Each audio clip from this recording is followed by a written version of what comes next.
Assalamualaikum warahmatullahi wabarakatuh.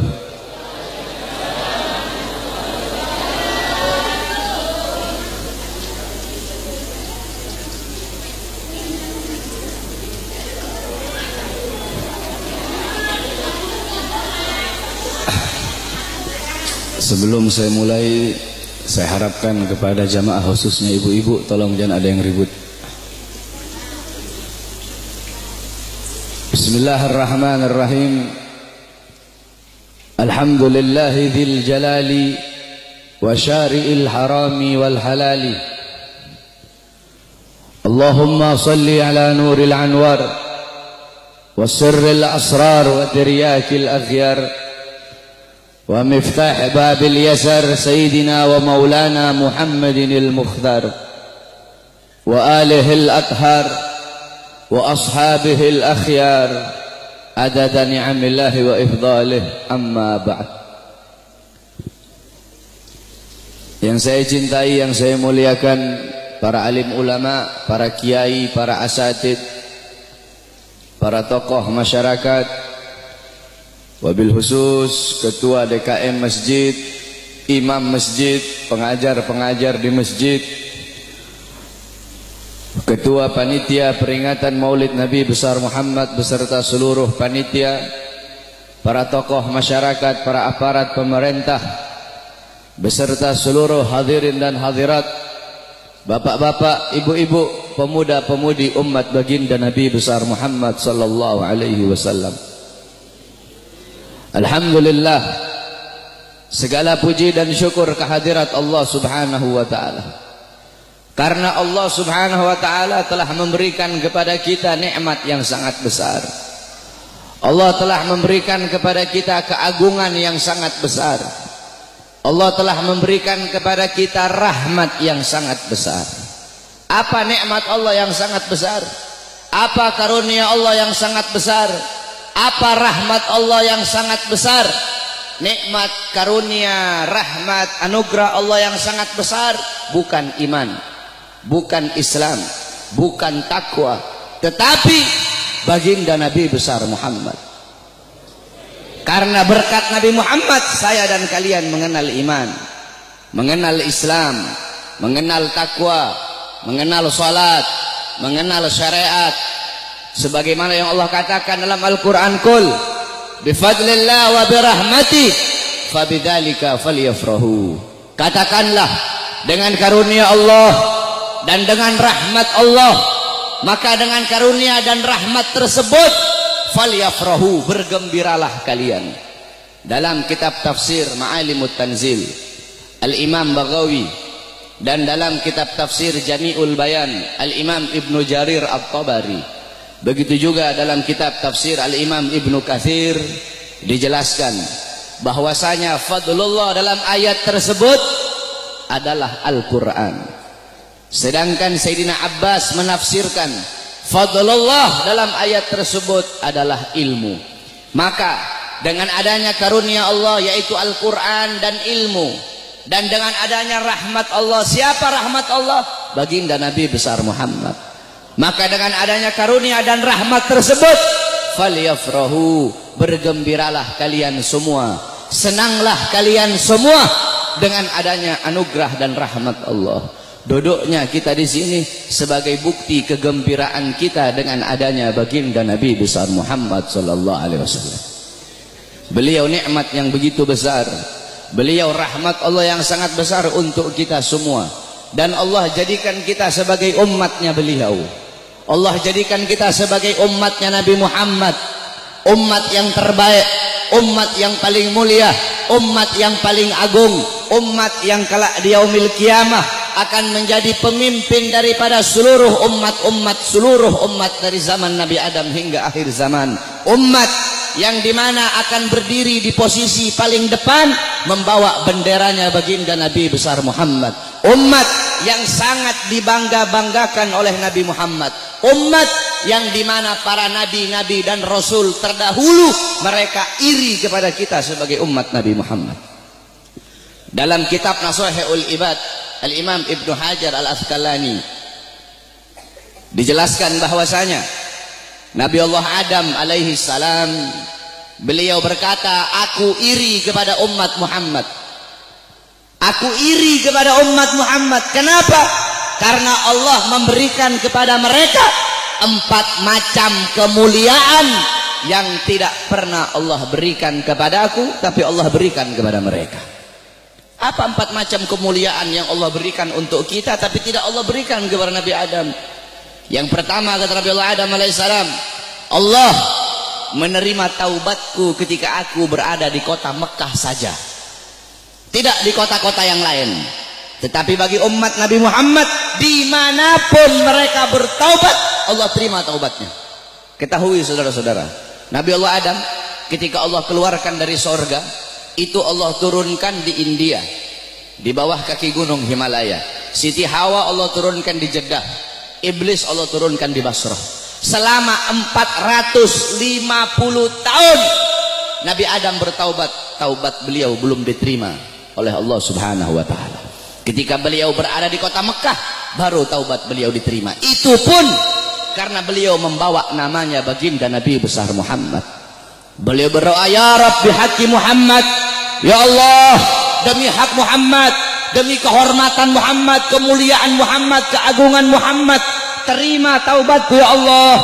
Wa qala Allah ya Adam, kaifa arafta Muhammad wa lam ahlagahu? Wahai Adam, dari mana kau mengetahui wujud Muhammad sedangkan aku belum ciptakan wujudnya Muhammad? Qala Adam, ya Rabb, innaka lama khalaqtani rafa'tu ra'si wa ra'aitu ala qawaimil arsy maktub la ilaha illallah Muhammadur Rasulullah.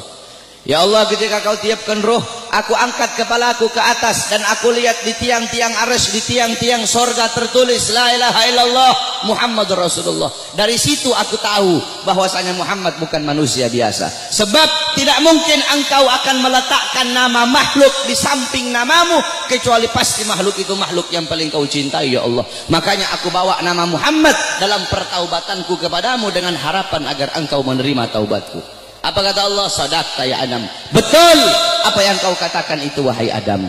Kalau engkau bermohon kepadaku dengan membawa nama Muhammad, ketahuilah telah aku ampuni dosamu wahai Adam. Walaula Muhammad ma khalaqtuka ya Adam. Dan kalau bukan karena Muhammad, tidak akan aku ciptakan engkau wahai Adam. Allah menerima taubat Nabi Adam ketika beliau berada di kota Mekah. Apa kata Nabi Adam? Sedangkan bagi umat Muhammad, dimanapun mereka berada, saya dan kalian kalau mau bertobat dari dosa, tidak harus kita ke Mekah, saudara-saudara. Kita bertobat dimanapun tempatnya. Taubatan nasuha, menyesali perbuatan dosa, tidak mengulangi perbuatan dosa, itu taubat kita diterima oleh Allah. Sedangkan kata Nabi Adam, tapi aku hanya di kota Mekah, tidak di tempat yang lain. Sedangkan umat Muhammad dimanapun mereka bertaubat, Allah terima taubat mereka. Itu pertama, tidak pernah Allah kasih untukku, tapi Allah kasih untuk kita sebagai umat Muhammad. Yang kedua, kata Nabi Adam, ketika aku berbuat salah, Allah pisahkan aku dengan istriku Hawa hanya karena satu kesalahan. Satu kesalahan aku perbuat, aku makan buah khuldi, Allah pisahkan aku dengan Hawa selama ratusan tahun. Tetapi bagi umat Muhammad, pagi, siang, sore, malam mereka bermaksiat, tidak Allah pisahkan mereka dengan anak dan istri mereka. Aku cuma satu kali Allah pisahkan aku dengan Hawa. Umat Muhammad ribuan kali, jutaan kali bermaksiat, tidak Allah pisahkan mereka dengan anak dan istri mereka. Yang ketiga, kata Nabi Adam, aku berbuat salah dalam keadaan berpakaian, dalam keadaan tertutup auratku. Karena Allah murka, Allah lepaskan pakaianku sehingga terlihat auratku. Tetapi bagi Muhammad kebalik, mereka berbuat dosa dalam keadaan telanjang, tapi tetap Allah kasih mereka pakaian.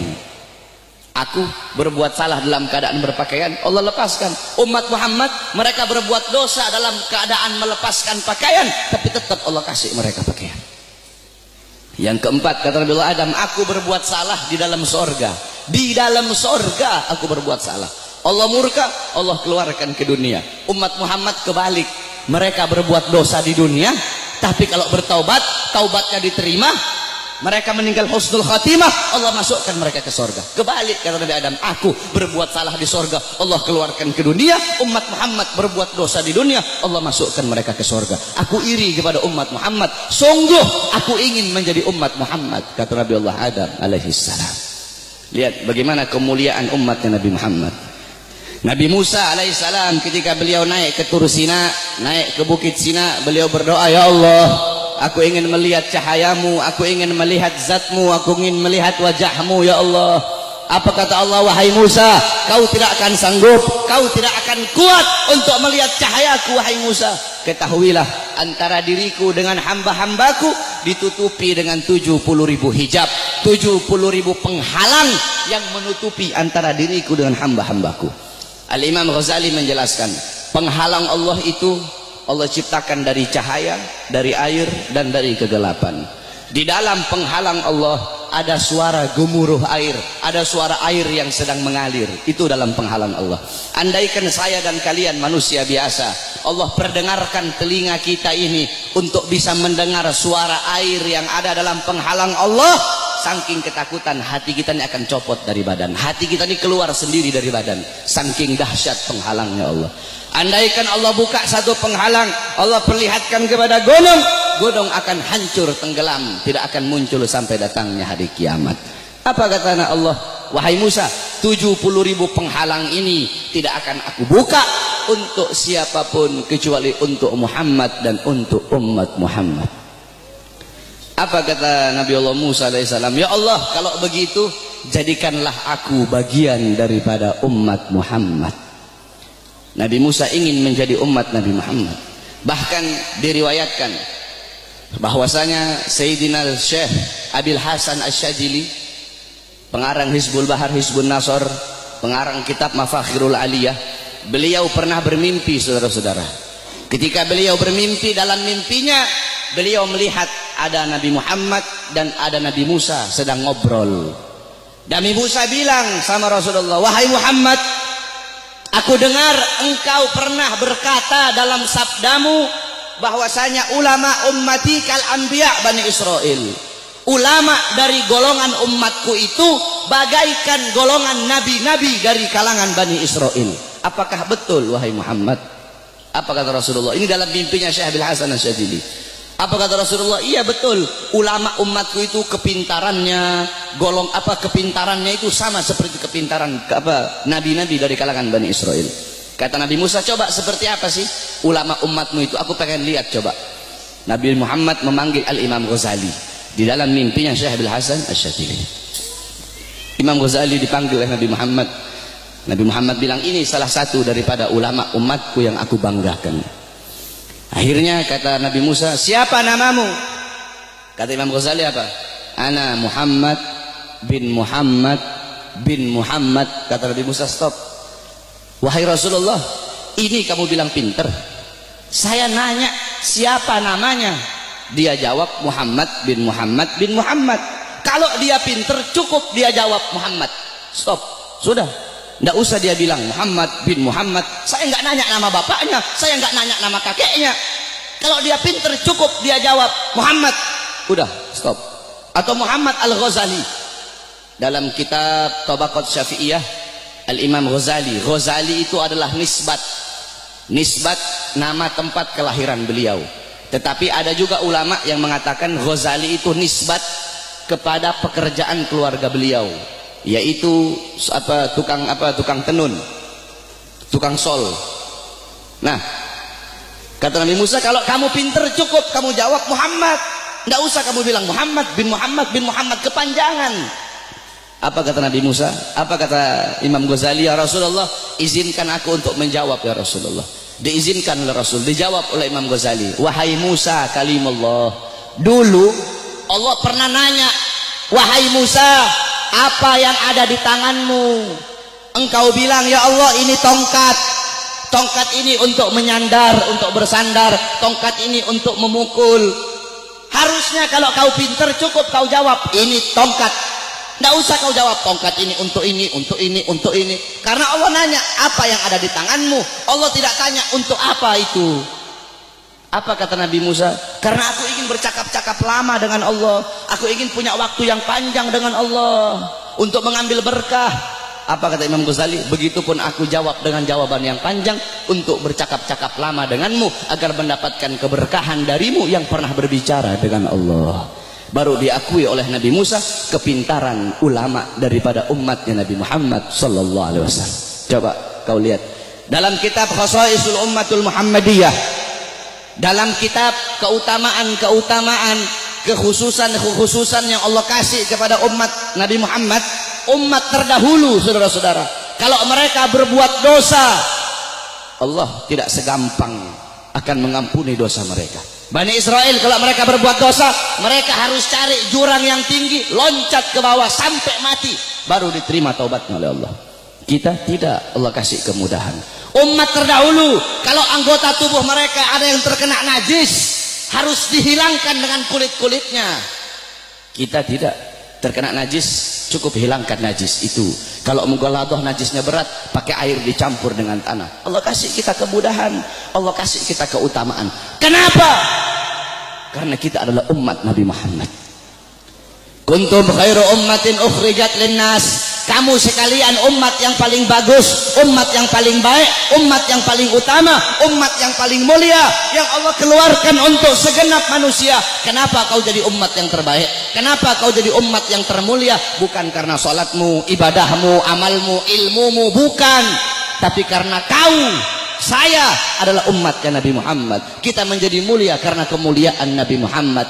Makkah menjadi kota yang mulia karena Makkah kota kelahiran Nabi Muhammad. Madinah menjadi kota yang mulia karena Madinah kota hijrah dan kota wafatnya Nabi Muhammad. Hajar Aswad menjadi batu yang mulia karena Hajar Aswad pernah dicium oleh bibirnya Nabi Muhammad. Buraq menjadi kendaraan yang mulia karena Buraq pernah ditunggangi oleh Nabi Muhammad. Bahkan ada salah satu ulama yang mempertanyakan, siapa yang lebih mulia, sendalnya Nabi atau malaikat Jibril alaihi salam? Jibril alaihi salam tidak pernah berjumpa langsung dengan Allah, tetapi Nabi Muhammad bahkan sendalnya telah berjumpa dengan Allah. Dalam kitab Al-Anwar Al-Bahiyah dijelaskan, sendalnya Nabi berjumpa dengan Allah. Kenapa sandal itu menjadi mulia? Sandal itu menjadi mulia karena dipakai oleh kaki yang mulia, kakinya baginda Nabi besar Muhammad. Pernah seseorang bertanya kepada salah satu ulama, siapa yang lebih mulia, Ka'bah ataukah makbarahnya Nabi? Ka'bah atau kuburnya Nabi yang lebih mulia? Apa jawab ulama itu? Kalau kita lihat dari kuburnya, maka Ka'bah lebih mulia. Tetapi kalau dilihat dari sesuatu yang bersemayam dalam kubur itu, maka sesuatu yang bersemayam dalam kubur itu lebih mulia ribuan jutaan kali daripada Ka'bah. Siapa? Nabi Muhammad sallallahu alaihi wasallam. Kita menjadi mulia karena Nabi Muhammad. Ma madahtu Muhammadan bi qasidati walakin mudiha qasidati bi Muhammadin. Tidaklah aku memuji Nabi dengan syairku, aku tidak memuliakan Nabi dengan syairku, aku tidak mengagungkan Nabi dengan syairku, tetapi syairku yang menjadi mulia karena telah memuliakan Nabi Muhammad. Syairku yang menjadi agung karena telah mengagungkan Nabi Muhammad. Syairku yang menjadi terpuji karena telah memuji Nabi Muhammad. Kalian nih, kalian semua yang duduk di sini merayakan Maulid Nabi. Nabi Muhammad tidak butuh, tapi kita yang butuh untuk merayakan Maulid Nabi Muhammad. Kamu duduk di sini memuliakan Nabi, mengagungkan Nabi. Nabi tidak butuh, tapi kamu yang butuh untuk memuliakan dan mengagungkan Nabi Muhammad. Kamu duduk di sini bersolawat kepada Nabi, memuji Nabi, mengagungkan Nabi. Itu tidak akan menambahkan kemuliaan Nabi. Kalau dengan kamu bersolawat menambahkan kemuliaan Nabi, berarti Nabi butuh dengan solawatmu. Nabi tidak butuh, tapi kamu dan saya yang butuh dengan bersolawat kepada Nabi. Kita memuliakan Nabi tidak akan menambahkan kemuliaan Nabi, tapi itu menambahkan kemuliaan kita.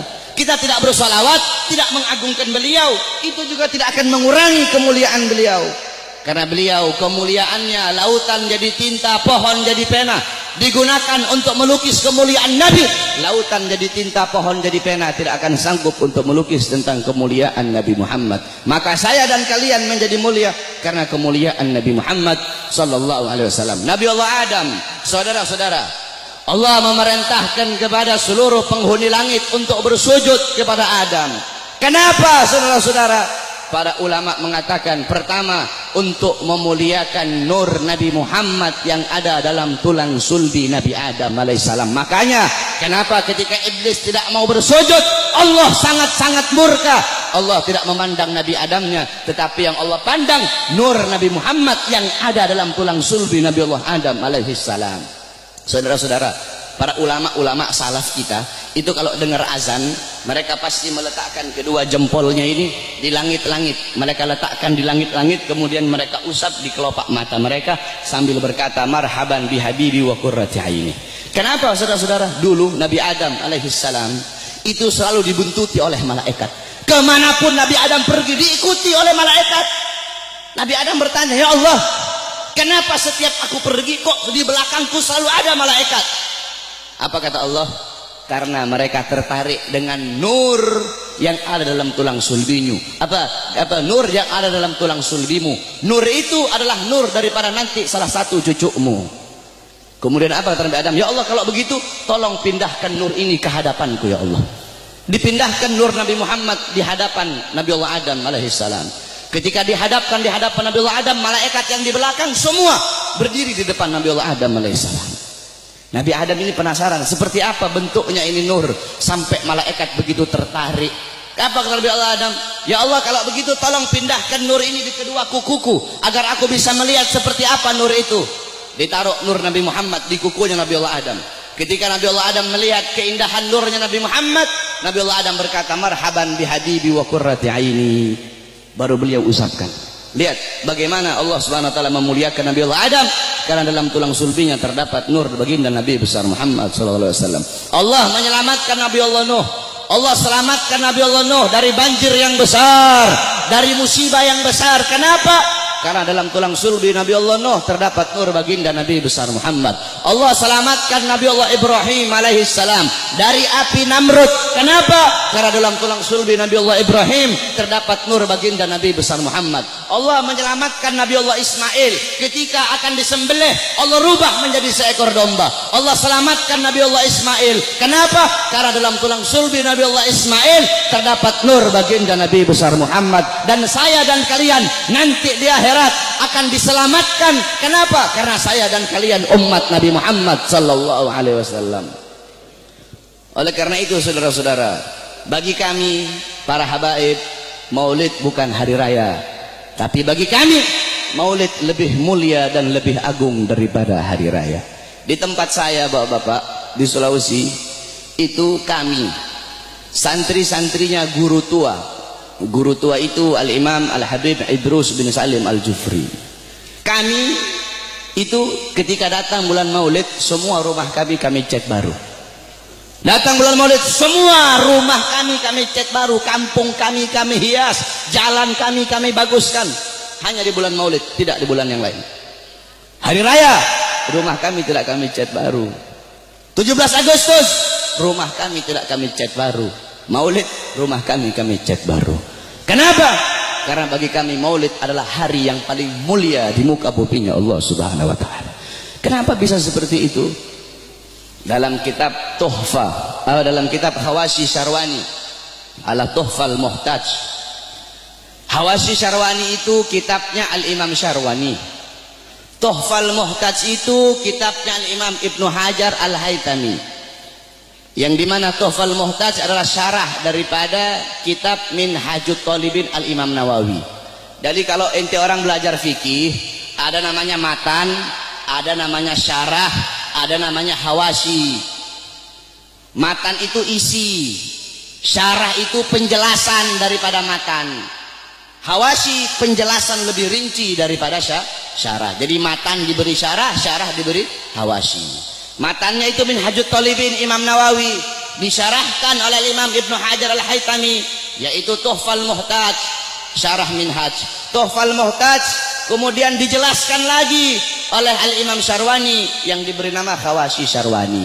Dalam kitab Hawashi Syarwani dijelaskan bahwasanya inna afdhalal layali, sesungguhnya paling mulianya malam itu, paling utamanya malam itu, yaitu malam kelahiran baginda Nabi besar Muhammad.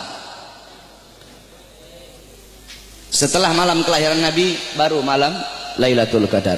Setelah malam Lailatul Qadar baru malam Isra. Setelah malam Isra setelah malam Lailatul Qadar malam Jumat. Setelah malam Jumat baru malam Isra. Kenapa malam kelahiran Nabi menjadi malam yang paling mulia? Kenapa malam kelahiran Nabi menjadi malam yang paling agung? As-Sayyid Al-Habib Muhammad bin Alwi Al-Maliki, beliau mengutip perkataan daripada Al-Imam Haramain Sayyid Amin Qutbi. beliau berkata, Sayyid Amin Qutbi berkata, ya Lailatul Itsnin, madza safahat, wahai malam Senin, apa yang telah menyapamu? Wahai malam Senin, apa yang telah menyapamu? Kau begitu mulia, kau begitu agung, engkau begitu wangi, wahai malam Senin. Berawal hari-hari yang mulia dalam Islam, semua berawal darimu. Adanya Idul Fitri, adanya Idul Adha, adanya Ramadan, adanya Rajab, adanya Fathul Makkah, adanya kemenangan Perang Badar, adanya Lailatul Qadar, adanya hari Jumat, adanya malam Jumat, adanya 10 Muharram, semua berawal darimu, wahai malam Senin. Kenapa? Karena pada malam Senin itu lahir baginda Nabi besar Muhammad sallallahu alaihi wasallam, sehingga malam kelahiran Nabi menjadi malam yang paling mulia di muka bumi. Kenapa? Karena kalau tidak ada kelahiran Nabi, tidak akan ada Idul Fitri, tidak akan ada Idul Adha, tidak akan ada iman, tidak akan ada Islam. Makanya sampai begitu Allah memuliakan kelahiran Nabi Muhammad, karena begitu Allah ini memuliakan kelahiran Nabi, sampai-sampai orang yang meninggal dalam keadaan kafir, akan tetapi karena dia gembira dengan kelahiran Nabi, Allah ringankan azabnya dalam neraka. Dalam kitab tafsir Bidayah wan Nihayah, Al-Imam Ibnu Katsir, beliau meriwayatkan bahwasanya Sayyidina Abbas bin Abdul Muthalib pernah bermimpi berjumpa dengan Abu Lahab. Dalam mimpinya Sayyidina Abbas bin Abdul Muthalib bermimpi Abu Lahab sedang disiksa dalam neraka. Akan tetapi setiap hari Senin, azab dan siksanya Abu Lahab dihentikan dan Allah gantikan dengan rahmat. Dari jari-jari Abu Lahab itu bisa keluar air sehingga dia bisa minum dari air tersebut. Maka Sayyidina Abbas pun bertanya, wahai Abu Lahab, kenapa setiap hari Senin Allah angkat azab dan siksamu? Dari jari-jarimu bisa keluar air.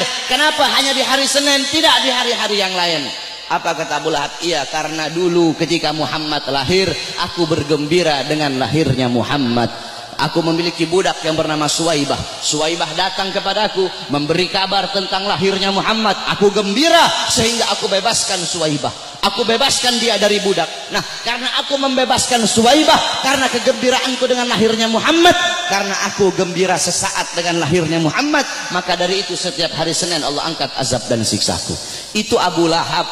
Setiap hari Senin Allah angkat azab dan siksanya hanya karena bergembira sesaat dengan lahirnya Al-Mustafa. Maka bagaimana dengan saya dan kalian kalau kita bergembira seumur hidup kita dengan lahirnya baginda Nabi besar Muhammad? Oleh karena itu, saudara-saudara, kita duduk di sini memuliakan kelahiran Nabi, mengagungkan kelahiran Nabi. Ini suatu perbuatan yang mulia. Tetapi banyak juga golongan-golongan di luar sana, banyak golongan-golongan yang mulut kotornya berani mengatakan bahwasanya orang-orang yang duduk di maulid itu mereka telah berbuat dosa besar. Maulid itu adalah bid'ah dalalah, maulid itu bid'ah yang sesat, maulid itu sumber kesyirikan, maulid itu sumber kekafiran. Banyak golongan-golongan di luar sana yang berkata seperti itu. Ini golongan-golongan yang bodoh, golongan-golongan yang goblok, golongan-golongan yang dungu, tidak ngerti kaidah fikih, tidak ngerti takhrij hadis, tidak ngerti mustalah hadis.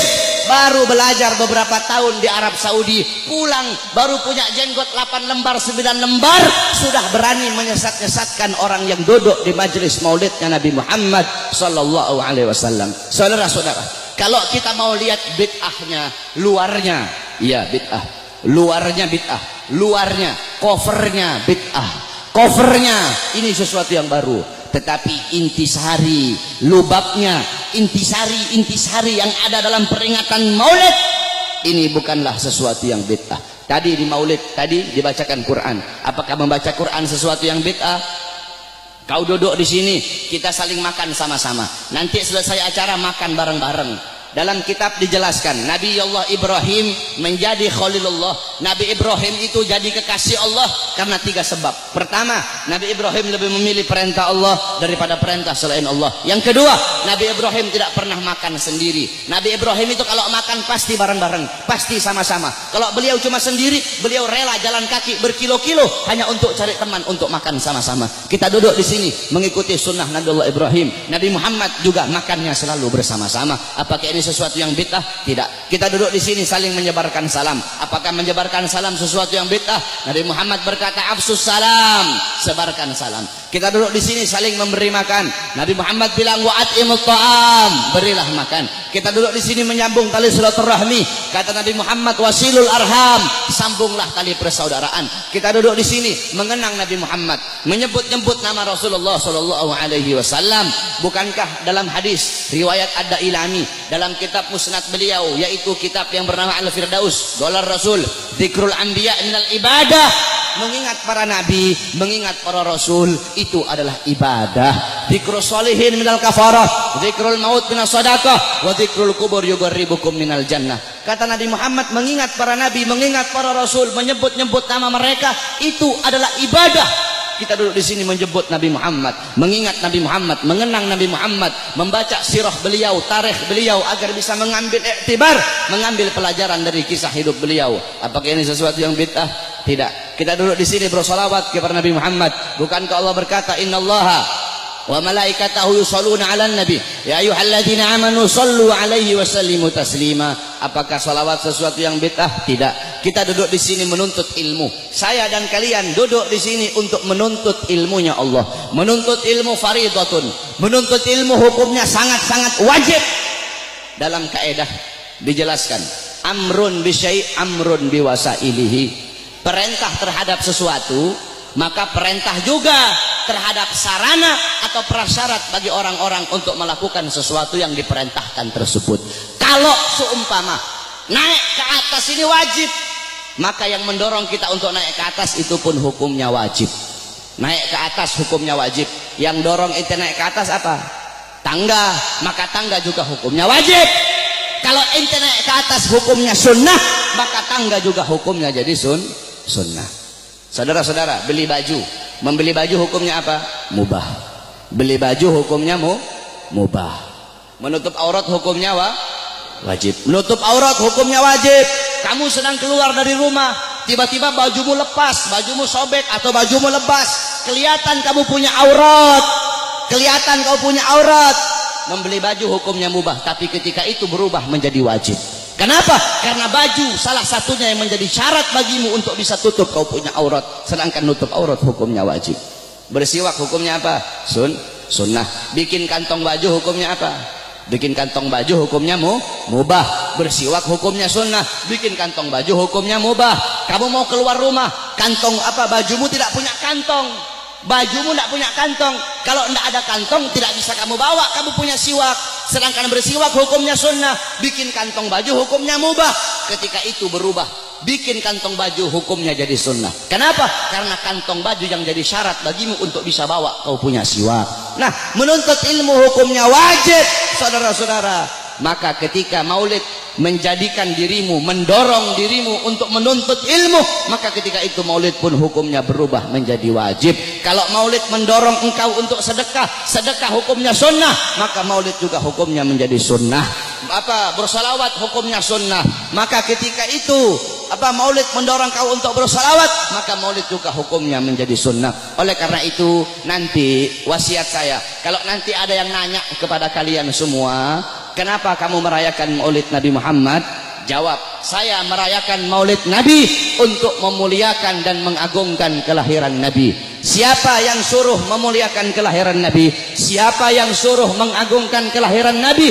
Yang suruh adalah Allah. Ayat tadi itu, qul bi fadlillah wa bi rahmati fabidzalika falyafrahu. Katakanlah dengan anugerah dan rahmat Allah, dengan rahmat itu fayafrahu, gembira kalian, senanglah kalian dengan adanya karunia dan rahmat Allah Subhanahu wa taala. Saudara-saudara, ada beberapa ibadah yang sengaja dikaitkan dengan sejarah. Contohnya haji. Haji itu ibadah wajib, sengaja dikaitkan dengan sejarah Nabi Allah Ibrahim, mulai dari wukuf, tawaf, sa'i, melempar jumrah, sehingga ibadah haji menjadi ibadah wajib. Berpuasa pada tanggal 10 Muharram.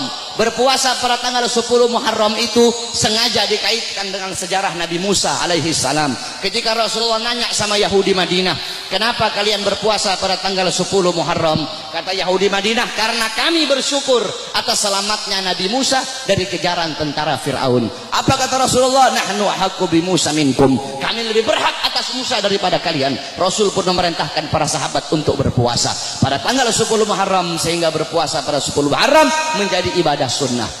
Saudara-saudara, Para ulama mengatakan, jikalau perhatikan kata-kata ini, jikalau berpuasa pada tanggal 10 Muharram menjadi ibadah sunnah karena bersyukur atas selamatnya Nabi Musa, maka bagaimana dengan terselamatkan seluruh alam semesta ini berkat adanya Nabi Muhammad?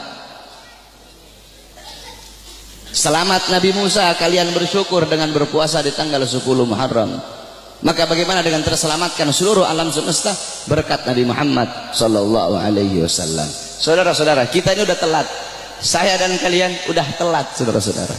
Yang pertama kali memuliakan kelahiran Nabi, yang pertama kali mengagungkan kelahiran Nabi adalah Allah Subhanahu wa taala.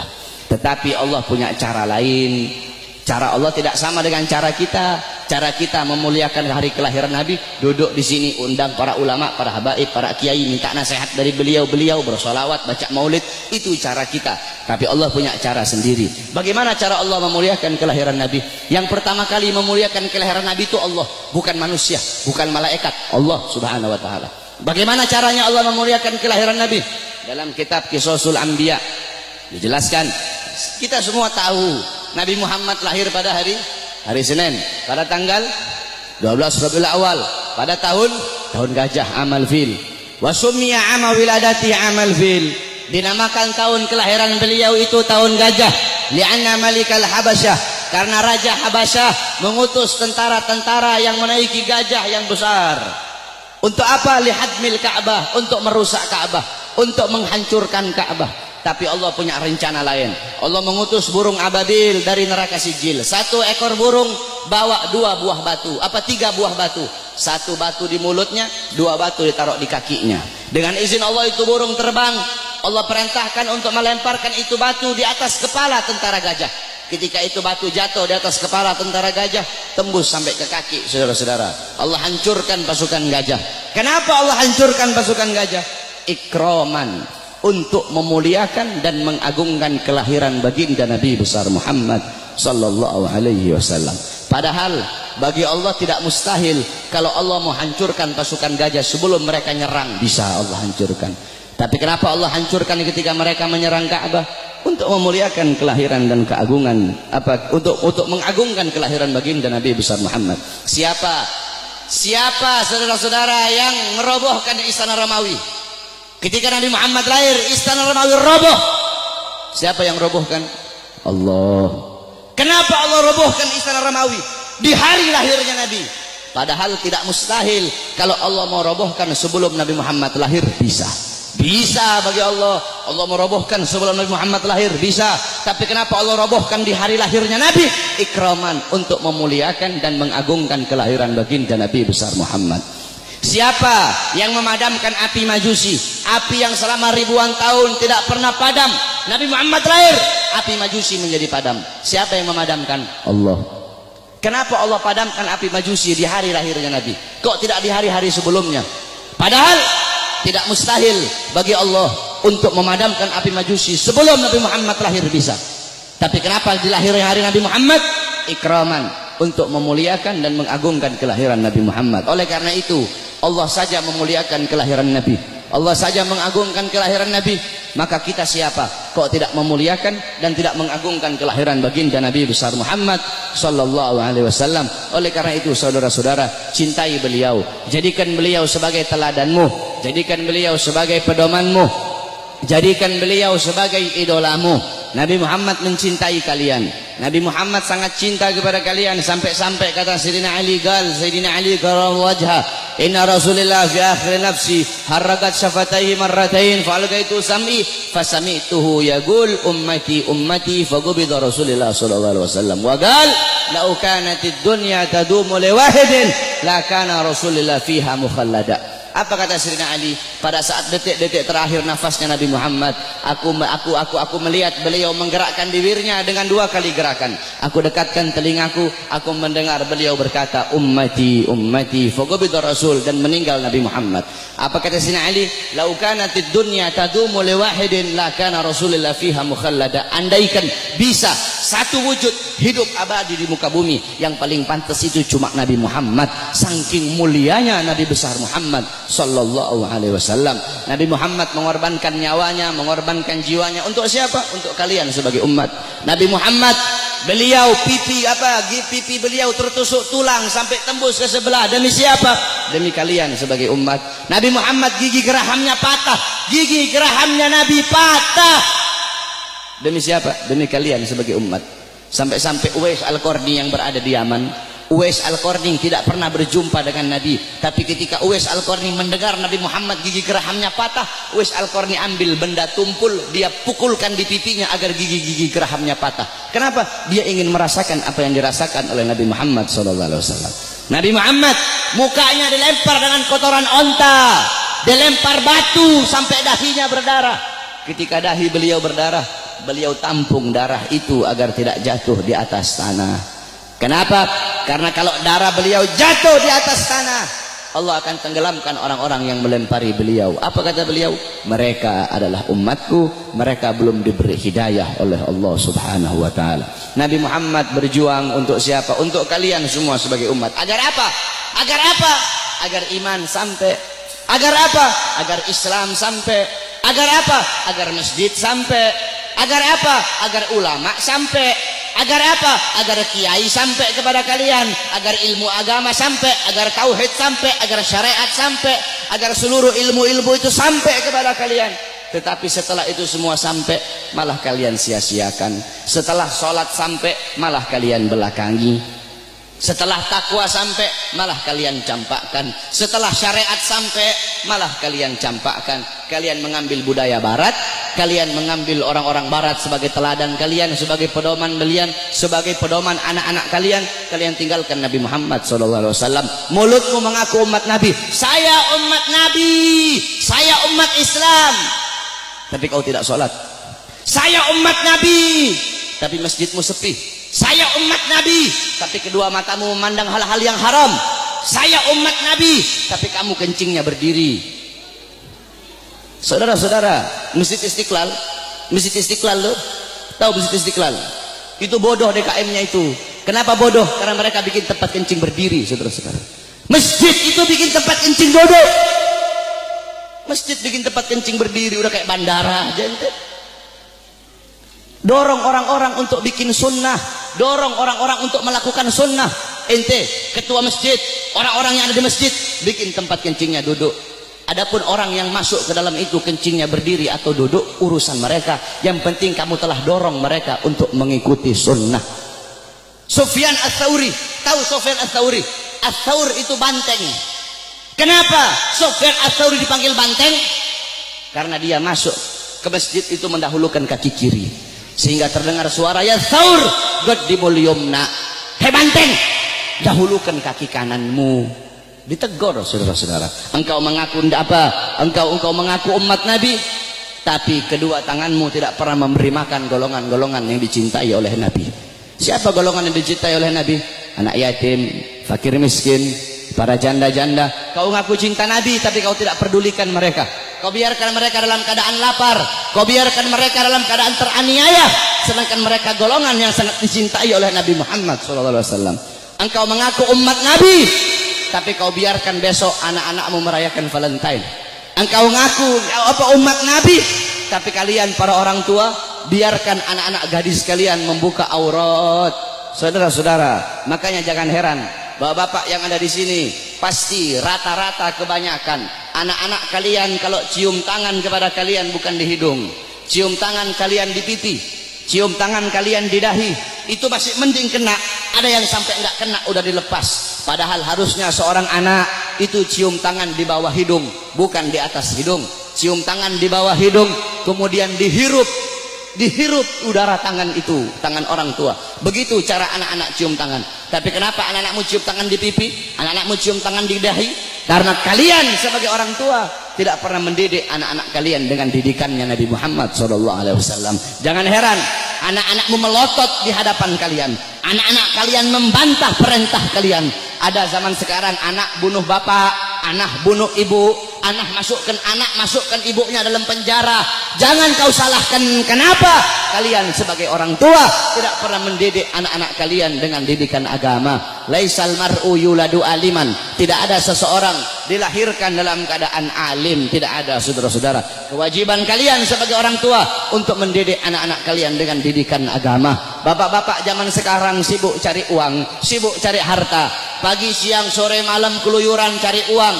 Untuk apa? Untuk ngasih makan jasmani anak-anaknya. Untuk apa? Untuk memberi makan jasmani anak-anaknya. Tetapi lupa kalian beri makan jiwa, hati, tidak apa. Jiwa anak-anak kalian, hati anak-anak kalian, ruh anak-anak kalian, lupa kalian kasih makan. Apa makanan hati bagi anak-anak kalian? Makanan hati bagi anak-anak kalian adalah ilmu. Hati, 3 hari tidak kena ilmu, hati itu mati. Maka tanyakan kepada diri kalian sebagai orang tua, telah berapa lama kalian menjadi sebab hati anak-anak kalian mati? Kenapa kenapa anakmu tidak kau masukkan pondok? Kenapa anakmu tidak kau masukkan pesantren? Kenapa anakmu tidak kau ajarkan Quran? Kenapa kau lebih pentingkan SD-nya, SMP-nya, SMA-nya? Bukan berarti tidak boleh sekolah SD, tidak boleh sekolah SMP, tidak boleh sekolah SMA. Tidak apa-apa sekolahkan anakmu SD, SMP, SMA. Tetapi agama jangan kau belakangi, Al-Qur'annya jangan kau belakangi. Kenapa anakmu tidak mondok? Aduh, saya lebih milih sekolah. Kalau nanti anak saya mondok, bagaimana masa depannya nanti? Orang tua goblok itu kalau ada yang seperti itu, saudara-saudara. Kalau anak saya mondok, anak saya jadi ustadz, anak saya jadi Quran, jadi ahli Quran, gimana masa depannya nanti? Gimana nasibnya? Orang tua goblok itu kalau ada yang seperti itu, saudara-saudara. Kau lihat zaman sekarang, SD, SMP, SD udah tahu mabok, SD udah tahu melacur, SD udah tahu zina. Itu SD. Bagaimana SMP-nya? Itu SMP. Bagaimana SMA-nya? Saudara-saudara, jangan kau pentingkan pendidikan dunia anak-anakmu, tapi lebih pentingkan pendidikan akhirat anak-anakmu. Didik dengan didikan Nabi. Adabani Rabbi fa ahsana ta'dibi. Allah yang mendidikku, Allah yang mengajariku, sehingga sebaik-baiknya pendidikan adalah pendidikanku. Nanti ini tanggal 13, besok tanggal 14. Kau lihat yang paling banyak merayakan Valentine di jalan-jalan, saudara-saudara. Yang paling banyak merayakan Valentine bukan orang Kristen. Yang paling banyak merayakan Valentine bukan orang Buddha, bukan orang Hindu, bukan orang Katolik, bukan Yahudi, bukan Nasrani. Yang paling banyak merayakan Valentine di Indonesia adalah anak-anak kita, saudara-saudara, anak-anak Islam, putra-putri Islam, putra-putrimu yang paling banyak merayakan Valentine. Valentine itu adalah harinya orang-orang Romawi. Valentine itu adalah mengenang kematian Santa Valentino atau siapa itu namanya orang-orang Romawi itu. Man tashabbaha biqaumin fahuwa minhum. Kata Rasulullah, barang siapa yang mengikuti suatu kaum, maka dia sama dengan kaum tersebut. Engkau mengikuti orang Romawi, engkau mengikuti orang Barat, engkau mengikuti orang kafir, mengikuti budaya mereka, mengikuti adat istiadat mereka, mengikuti hari-hari besar mereka, engkau sama seperti mereka. Mereka dilaknat, engkau pun akan dilaknat oleh Allah Subhanahu wa taala. Memang betul kata Nabi Muhammad. Nabi Muhammad SAW, beliau pernah bersabda, la taqumus sa'ah. Kata beliau, tidak akan terjadi hari kiamat, kata beliau, hatta sehingga kata beliau, ta'khuda ummati, umatku itu mengambil jejak, umatku itu mengikuti jejaknya siapa? Jejaknya orang-orang sebelum mereka. Jejak orang-orang sebelum mereka, kata Nabi Muhammad SAW. Shibran bi shibrin, sejengkal demi sejengkal, kata Nabi Muhammad. Wa dhira'an bi dhira'in, sehasta demi sehasta, kata Nabi Muhammad. Fakila, kemudian ada di situ salah satu sahabat yang berkata, ya Rasulullah, maksudnya maksudnya kurun golongan-golongan sebelum mereka itu, apakah mereka ya Rasulullah, kata salah satu sahabat, apakah orang Persia, Warum, dan orang-orang Romawi? Apa kata Rasulullah SAW? Siapa lagi kalau bukan mereka? Lihat, Yang dikatakan Nabi Muhammad SAW betul. Nanti ada nanti kiamat tidak akan terjadi, kiamat itu tidak akan datang nanti sebelum umatku itu sampai sehingga umatku akan mengikuti orang-orang Romawi dan orang-orang Persia, baik gaya pakaian mereka mengikuti hari-hari besar mereka, kata Rasulullah SAW. Maka ketika itu sudah terjadi, berarti itu adalah salah satu daripada tanda-tanda kiamat. Oleh karena itu saudara-saudara sekalian yang dimuliakan oleh Allah, didik kau punya anak-anak dengan didikan Nabi Muhammad. Begitu juga ibu-ibu zaman sekarang ini, mereka tahu di mana letak kursi mereka, di mana letak dapur mereka, di mana letak tempat make up mereka, tapi mereka tidak tahu di mana letak anak-anak perempuan mereka. Anak-anak perempuan kalian biarkan berjalan dengan laki-laki yang bukan muhrim. Anak-anak perempuan kalian biarkan telanjang. Anak-anak perempuan kalian biarkan membuka aurat. Saudara-saudara, Hadramaut melahirkan para aulia. Bumi Hadramaut itu melahirkan para wali, melahirkan para aulia, fuqaha, ulama. Kenapa? Itu tidak terlepas dari wanita-wanita yang ada di sana. Bagaimana wanita yang ada di sana? Wanita yang ada di sana seumur hidup mereka cuma keluar 3 kali. Seumur hidup mereka keluar cuma 3 kali. Pertama, ketika mereka masih kecil, keluar bersama bapaknya. Kedua, ketika mereka sudah menikah, keluar, diambil oleh suaminya, keluar dari rumahnya. Ketiga, ketika mereka mati, keluar, diantar ke kuburnya. Itu seumur hidup 3 kali mereka keluar rumah. Makanya jangan heran kenapa wanita-wanita di sana melahirkan wali-wali, melahirkan orang-orang soleh, melahirkan wali songo yang datang bawa Islam ke Indonesia, berasal dari sana. Kenapa? Itu tidak terlepas dari kesolehan, ketaatan, kezuhudan wanita-wanita yang ada di sana. Oleh karena itu para wanita-wanita, para istri-istri, ibu-ibu, jadikan Sayyidatuna Fatimah, Sayyidatuna Khadijah, Sayyidatuna Aisyah, Ummu Salamah, Ummu Aiman, Ummu Sulaim, Siti Khansa, Siti Mutiyah, wanita-wanita di zaman Nabi, wanita-wanita mulia. Jadikan beliau-beliau sebagai uswahmu, sebagai teladanmu, sebagai pedomanmu, agar kau bisa mendidik anak-anakmu dengan didikan Nabi Muhammad. Insya Allah dengan duduknya kita di sini, Allah kasih kita keberkahan, Allah kasih kita Allah kasih kita maghfirah, Allah kasih kita rahmat. Kita bermalam-malaman di sini untuk Nabi Muhammad. Insya Allah kedua mata kita Allah halalkan kelak di yaumil kiamah untuk memandang wajah indah baginda Sayyidina Muhammad SAW. Amin amin ya rabbal alamin. Ingat saudara-saudara, tidak ada kata capek untuk Nabi, tidak ada kata mahal untuk Nabi Muhammad. Oh saya bikin maulid ini, aduh bagaimana ini, pusing saya nyari dana. Tidak ada kata mahal untuk Nabi Muhammad. Untuk Nabi triliunan itu tidak ada harganya. Kau bikin maulid, kalian nih takmir masjid bikin maulid, jangankan habis 1 triliun, kalian habis 100 triliun, itu murah untuk Nabi Muhammad SAW. Tidak ada kata mahal untuk Nabi Muhammad. Saudara-saudara, Nabi Muhammad, Sayyidatuna Khadijah, semua hartanya habis. Sayyidina Utsman, Sayyidina Umar, Sayyidina Abu Bakar, sampai-sampai sebelum Sayyidatuna Khadijah meninggal, apa kata beliau? Wahai suamiku, hartaku semua sudah habis. Nanti kalau aku mati nih, kamu butuh uang, kau gali kuburku, ambil tulang-tulangku, kau jual untuk Islam. Sampai segitunya, tidak ada kata mahal. Nah ini kita kadang untuk Nabi kita capek, untuk Nabi ayo udah kemalaman nih, tidak ada kata kemalaman untuk Nabi. Aduh mau ngaji, aduh hujan nih, tidak ada kata hujan untuk Nabi Muhammad. Aduh mau pergi maulid jauh, tidak ada kata jauh untuk Nabi Muhammad. Jangan jadi banci ente.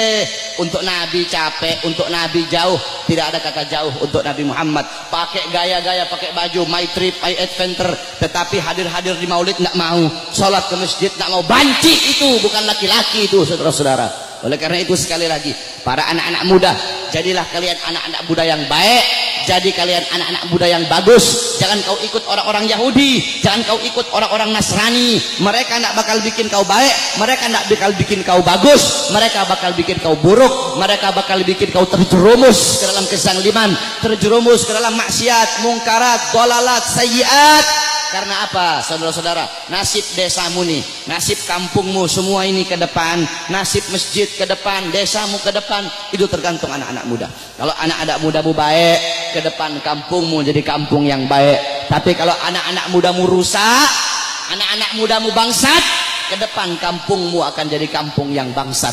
Kalau negara sekarang ini anak-anak mudanya baik, kenal Nabi, ke depan negara ini akan jadi negara yang baik. Tapi kalau anak-anak mudanya narkoba, anak-anak mudanya judi, anak-anak mudanya melacur, anak-anak mudanya mabuk, ke depan ini negara akan jadi negara bangsat, saudara-saudara. Tetapi kita berdoa kepada Allah, semoga Allah jadikan ini negara-negara aman, ini negara jadi negara yang baik, jadi negara yang makmur. Makmur bukan karena pejabatnya, makmur insyaallah karena doa-doa para ulama dan doa para sholihin. Amin amin ya rabbal alamin. Ya Rabbana syarifna wa karimna bi ru'yati sayyidina al-Mustafa. Ya Rabbana syarifna wa karimna bi ru'yati sayyidina al-Mustafa. Kita doakan para ulama kita, para guru-guru, para ulama, para ustadz, para murabbi kita, semoga Allah panjangkan umur beliau-beliau, karena beliau-beliau pewaris Nabi, penyambung lidah Nabi, penerus perjuangan Nabi. Semoga Allah panjangkan umur-umur beliau, Allah permudah urusan dunia akhirat beliau, Allah sehatkan jasmani dan ruhani beliau, sehingga ilmu-ilmu beliau bermanfaat untuk kita semua. Amin amin ya rabbal alamin. Wal afu minkum. Wassalamualaikum warahmatullahi wabarakatuh.